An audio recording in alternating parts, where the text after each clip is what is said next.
Hello, in my previous video, we went over just an introduction of structs, how to access the various members inside of the struct, and just sort of the general way structs work, in which structs represent a type, like an integer or double or char, which we define, creating a user-defined or complex type, um, and just that the members inside of the type are inherent. They're default for every variable that has the type of a struct. So again, in this case, var and var2 are going to have these default values, but only var with the member variable a, which is changed to 10, that is only going to reflect this var and not var2. So in this video, again, we'll be going over just sort of messing around with structs in the sense of passing them, or rather modifying them with functions. So let's go ahead and get into that. I'll go ahead and delete these lines right here, and we can get started. So the first thing I'll cover is sort of modifying structs through value. So if you recall, there are three ways of interacting with your variables with functions. There is passing by copy, which, for example, can be int func, and then let's just say int var, and then this way it is passing through a copy. So you're actually creating a copy of the value that you pass in here, and then you're returning a value, or rather the copy that the function created. You're passing, the next is by reference, which is through the ampersand symbol. In this case, you're passing in the actual value back, and actually with this you don't need to have the return value as the same type, because you're modifying the actual variable unless you want to return the same type. The last type is through a pointer. And this is what, again, that looks like. So that was just a quick reminder of the different ways of passing data, or rather interacting with data in functions. And with this, you would pass in a pointer, which is, again, pointing to a variable rather than the actual variable itself. So with that in mind, we're going to be talking about passing by copy in this video, but with structs. So let's go ahead and do that. And so there are two ways of interacting with data through pass by copy. The first off is through not passing a variable in to the function, and you just create a variable on its own and then return that. The second is by copying the values of another object and then returning it. This can be useful for when you want to modify, or rather assign the value of, or take the value of another object, modify them, and then put it into a new value without changing the original value or the original variable. And so I'll show you both of these examples just so you have a bit more clear picture of what it looks like. So again, the first way I'm going to show you is through not passing by or not passing a variable into the function argument. So first off, I'm going to do my struct, and then just do func, empty parentheses, just because we're not doing, we're not passing in any variables. We're not passing in any variables to it. And so we're going to create our a variable in this function, my struct. Again, we can just do var here, var equals, or var m underscore a equals 3, and then var m underscore b equals 6. And then we do return var, just because we want to return this variable into whatever we end up assigning it to. And so back in main, we can then assign this function to a variable. So we can do my struct var equals func.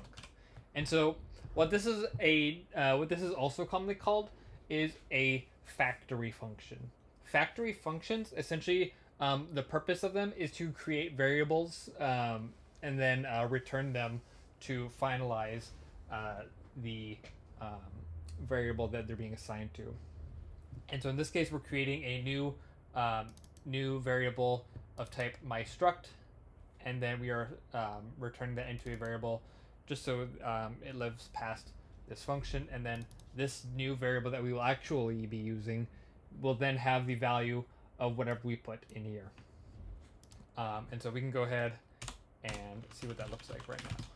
Cout var a, and then var mb.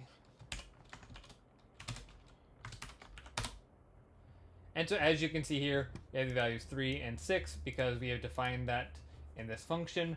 We are assigning var to have whatever values we put in this, we return from this function through our variable that we created inside of it. And so again, this type of function is commonly called a factory function because it works like a factory. It creates objects or variables of a certain type, and that's all it does. It creates them. So if we wanted to, in a sort of more advanced way, if we wanted to create multiple, which I will actually cover this in a later video, if we wanted to create multiple values of myStruct, we can create a factory function to constantly give multiple or an array of all of our values inside the array of a certain value. And so that's one way that this function can be used. So let's go over the other way in which we use a function or we pass in a value to our function. So I'm going to go ahead and delete this. And so, like usual, we go ahead and give it a return value, myStruct, and then we do func, and then myStruct here, and then let's give this a name called original variable, original value. And so in here, we're going to take a value and we're going to modify it a bit without changing the original value of the variable, and then we're going to return that into a new variable. So let's go ahead and take original's value, m for a, and do plus 10, and then original value, the b member, plus equals 10. And then right here, I forgot to do plus equals. And so what this will do, actually, let's just go ahead and do 20. So what this will do is it will take whatever original values members are. In this case, we're going to do MA and then MB. And then we take whatever the values of those and we add 10 to it, or 20 to it in M underscore B. And then we're going to go ahead and return that into a value. So let's go ahead in main. We're going to go ahead and create myStruct value or variable 1, and then var1 m underscore a is going to be equal to, let's go ahead and do 3, and then var 1 underscore b is going to be equal to 2. And now we want a, what if we wanted to we wanted to take whatever was in var1, we want to modify it without actually changing what's in var and then assign it to a new value. So we can do var2, or rather myStruct, sorry, var2 equals func, and then pass in var1. So then what that will do is it will take in var1's members, which are going to be MA and MB, and which are equal to 3 and 2. It will add 10 to them, and then add 20 to the second one, and then return that, which is where it's returned into var2. And then that will change var2's members to whatever we did in the function. In this case, it'll add 10 to m underscore a and 20 to m underscore b. And let's go ahead and see what that's going to look like. So you do cout var1 variables, and then we can do var1 underscore a, and then var1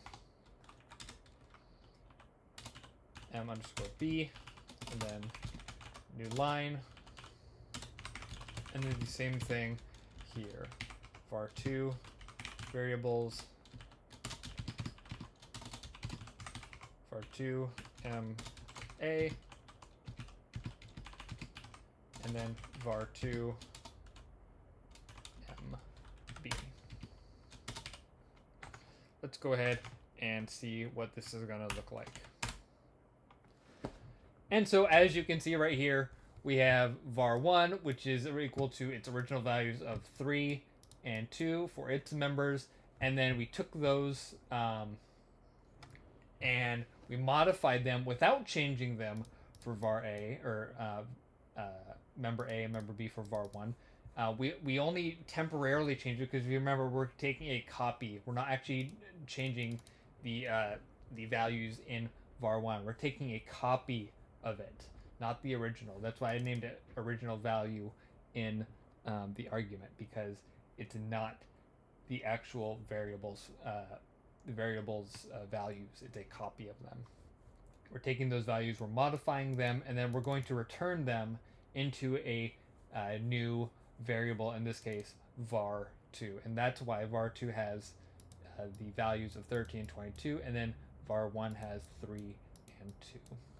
So I do hope this was helpful in explaining how passing by copy works, and with passing by copy with structs.